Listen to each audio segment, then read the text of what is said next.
नमस्कार दोस्तों। हर साल सर्दियों में दिल्ली एक गैस चैम्बर बन जाती है। AQI 400 से 500 के पार चला जाता है। सांस लेना मुश्किल हो जाता है।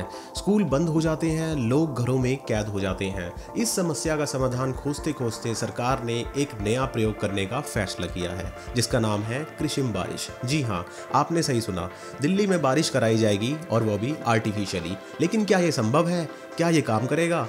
क्या इसके दुष्प्रभाव हो सकते हैं? आज हम इन सभी सवालों के जवाब जानेंगे, तो वीडियो को अंत तक जरूर देखना। अगर आप हमारे चैनल पर नए हैं तो चैनल को सब्सक्राइब जरूर करिएगा।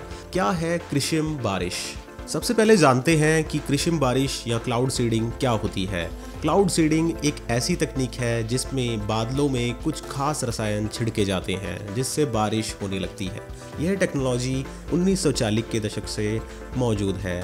इसमें मुख्य रूप से 3 केमिकल्स का इस्तेमाल होता है।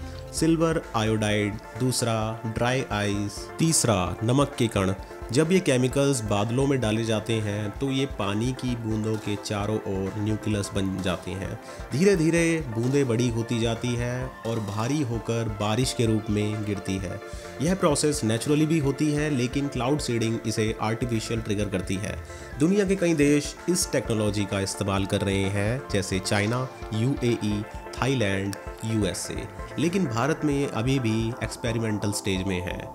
तो अब सवाल है कि दिल्ली में कृत्रिम बारिश की ज़रूरत क्यों पड़ी? हर साल अक्टूबर नवंबर में दिल्ली का एयर क्वालिटी इंडेक्स खतरनाक स्तर पर पहुंच जाता है। इसके मुख्य कारण है पराली जलाना। पंजाब और हरियाणा में किसान खेती में पराली जलाते हैं। इसका धुआं दिल्ली में आ जाता है। दूसरा, वाहनों का प्रदूषण। दिल्ली में 1 करोड़ से ज़्यादा वाहन हैं जो लगातार धुआं छोड़ते रहते हैं। तीसरा, निर्माण कार्य। निर्माण कार्य से धूल और प्रदूषण फैलता है। चौथा, फैक्ट्रियों का धुआं। आसपास की औद्योगिक इकाइयां प्रदूषण फैलाती हैं। पांचवा, मौसम की स्थिति। सर्दियों में हवा की गति कम हो जाती है, प्रदूषण एक जगह जमा हो जाता है। WHO के अनुसार दिल्ली की हवा में सांस लेना रोज 20 सिगरेट पीने के बराबर है। हर साल हजारों लोग रेस्पिरेटरी डिजीज से मरते हैं। सरकार ने सब कुछ ट्राई किया, odd even, construction ban, school closure, लेकिन कुछ ज़्यादा फर्क नहीं पड़ा। अब आखिरी उम्मीद है आर्टिफिशियल रेन की। दिल्ली में क्लाउड सीडिंग का प्लान IIT कानपुर बना रहा है। आइए समझते हैं कि यह कैसे होगा। स्टेप 1, बादलों की पहचान। सबसे पहले मेट्रोलॉजिकल डिपार्टमेंट उन बादलों की पहचान करेगा जिनमें पानी है लेकिन बारिश नहीं हो रही है। स्टेप 2, विमान की तैयारी। विशेष विमानों में सिल्वर आयोडाइड और अन्य केमिकल्स भरे जाएंगे। स्टेप 3, सीडिंग का काम। ये विमान 5000 से 10,000 फुट की ऊंचाई पर उड़ेंगे और बादलों में केमिकल स्प्रे करेंगे। स्टेप 4, बारिश 24 से 48 घंटे के अंदर शुरू हो जाएगी। IIT कानपुर के साइंटिस्ट का कहना है कि एक सक्सेसफुल क्लाउड सीडिंग से 2 से 3 घंटे तक अच्छी बारिश हो सकती है। इस बारिश से प्रदूषण के पार्टिकल्स नीचे बैठ जाएंगे और AQI में सिग्निफिकेंट इम्प्रूवमेंट आएगी। लेकिन यहाँ एक बड़ी समस्या है, बादल चाहिए। अगर आसमान में बादल ही नहीं है तो क्लाउड सीडिंग काम नहीं करेगी। अब जानते हैं दूसरे देशों का अनुभव। अब देखते हैं कि दूसरे देशों में यह तकनीक कितनी सफल रही है। चाइना ने इस टेक्नोलॉजी में सबसे आगे स्थान पर है। उन्होंने 2008 में ओलंपिक्स के दौरान बीजिंग में क्लाउड सीडिंग की थी ताकि ओपनिंग सेरेमनी के समय बारिश ना हो। चाइना हर साल 55 बिलियन क्यूबिक मीटर्स पानी आर्टिफिशियली प्रोड्यूस करता है।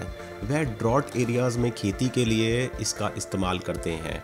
UAE, दुबई, जहां बारिश बहुत कम होती है, वहां रेगुलरली क्लाउड सीडिंग की जाती है। पिछले साल उन्होंने 200 से ज़्यादा मिशंस किए। UAE ने इसमें इतनी सफलता पाई है कि अब वो पूरे रीजन के लिए यह सर्विस दे रहे हैं। थाईलैंड ने भी ड्रॉट के समय क्लाउड सीडिंग का सफल इस्तेमाल किया है। अमेरिका में कैलिफोर्निया जैसे स्टेट्स में पानी की कमी दूर करने के लिए क्लाउड सीडिंग होती है। लेकिन हर जगह 100% सक्सेस नहीं मिली है। कई बार बादल होने के बावजूद बारिश नहीं हुई है। कभी कभी एक्सपेक्टेड से ज़्यादा या कम बारिश हुई। तो आइए अब जानते हैं इसके फ़ायदे और नुकसान। अब बात करते हैं कि आर्टिफिशियल रेन के क्या फ़ायदे और क्या नुकसान हो सकते हैं। फ़ायदे: प्रदूषण में कमी, बारिश से प्रदूषण के पार्टिकल्स वॉश आउट हो जाएंगे। AQI में तुरंत सुधार आएगा। स्वास्थ्य लाभ, लोगों को सांस लेने में आसानी होगी, रेस्पिरेटरी प्रॉब्लम्स कम होगी। तुरंत राहत, अन्य उपायों से धीरे धीरे सुधार होता है, लेकिन आर्टिफिशियल रेन तुरंत राहत देगी। इकोनॉमिक बेनिफिट, स्कूल्स और ऑफिसेज खुल जाएंगे, इकोनॉमिक एक्टिविटी नॉर्मल हो जाएगी। तो आइए अब जानते हैं इसके नुकसान। महंगा उपाय, एक क्लाउड सीडिंग मिशन की कॉस्ट 5 से 10 करोड़ रुपए है। बार बार करने पर बहुत खर्च होगा। अस्थायी समाधान, बारिश के 2-3 दिन बाद फिर से प्रदूषण बढ़ने लगता है, यह परमानेंट सॉल्यूशन नहीं है। एनवायरमेंटल इम्पैक्ट, सिल्वर आयोडाइड और अन्य केमिकल्स का लॉन्ग टर्म इफेक्ट पता नहीं है, ये सॉइल और वाटर को कॉन्टामिनेट कर सकते हैं। वेदर मैनिपुलेशन, मौसम के नेचुरल पैटर्न में इंटरफेरेंस हो सकता है। नेबरिंग स्टेट्स की समस्या, अगर दिल्ली में आर्टिफिशियल रेन की तो यूपी हरियाणा के हिस्सों में ड्रॉट हो सकती है। सक्सेस रेट अनसर्टेन, हमेशा काम करेगी, यह गारंटी नहीं मिली है। अब जानते हैं विशेषज्ञों की राय। विशेषज्ञों में इस मुद्दे को लेकर मतभेद है। समर्थन में IIT कानपुर के प्रोफेसर मनिंद्र अग्रवाल कहते हैं कि यह एक वैलिड साइंटिफिक अप्रोच है, अगर प्रॉपरली एग्जीक्यूट किया जाए तो काम कर सकती है। कुछ एनवायरमेंटलिस्ट का कहना है कि इमीडिएट क्राइसिस के लिए यह एक्सेप्टेबल है। विरोध में कई साइंटिस्ट का कहना है कि यह सिम्प्टोमेटिक ट्रीटमेंट है, रूट कॉज को एड्रेस नहीं करती। दिल्ली मेडिकल एसोसिएशन के डॉक्टर्स का कहना है कि केमिकल्स के हेल्थ इफेक्ट्स को पहले स्टडी करना चाहिए। कुछ एक्सपर्ट्स का मानना है कि ये पैसों की बर्बादी है, इतने पैसों से renewable energy, public transport improve किया जा सकता है। फार्मर्स ऑर्गेनाइजेशंस का कहना है कि क्लाउड सीडिंग से उनके खेतों की नेचुरल रेन अफेक्ट होगी। अब इसके अल्टरनेटिव सॉल्यूशंस, एक्सपर्ट सुझाव दे रहे हैं इलेक्ट्रिक व्हीकल्स को प्रमोट करना, पराली जलाने के अल्टरनेटिव्स देना, मेट्रो नेटवर्क एक्सपेंड करना, अर्बन फॉरेस्ट लगाना, इंडस्ट्रीज को क्लीन टेक्नोलॉजी अपनाने के लिए फोर्स करना। ये लॉन्ग टर्म सॉल्यूशंस हैं जो परमानेंटली प्रॉब्लम सॉल्व करेंगे। समापन, क्या है असली समाधान?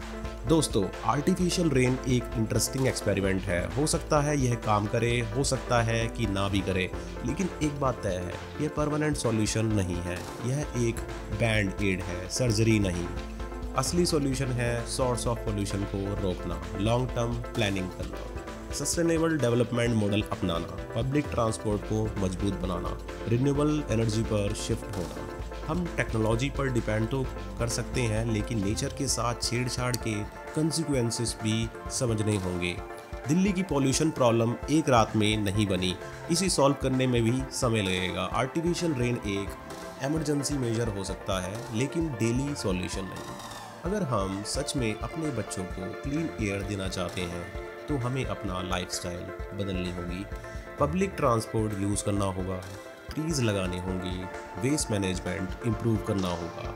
गवर्नमेंट के साथ साथ हर नागरिक की जिम्मेदारी है। तो दोस्तों, आप क्या सोचते हैं? आर्टिफिशियल रेन सही कदम है या पैसों की बर्बादी? कमेंट में ज़रूर बताइए।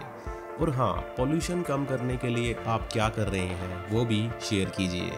इस वीडियो को देखने के लिए बहुत बहुत धन्यवाद। वीडियो को लाइक कीजिएगा और चैनल को सब्सक्राइब। धन्यवाद, अपना ख्याल रखिए।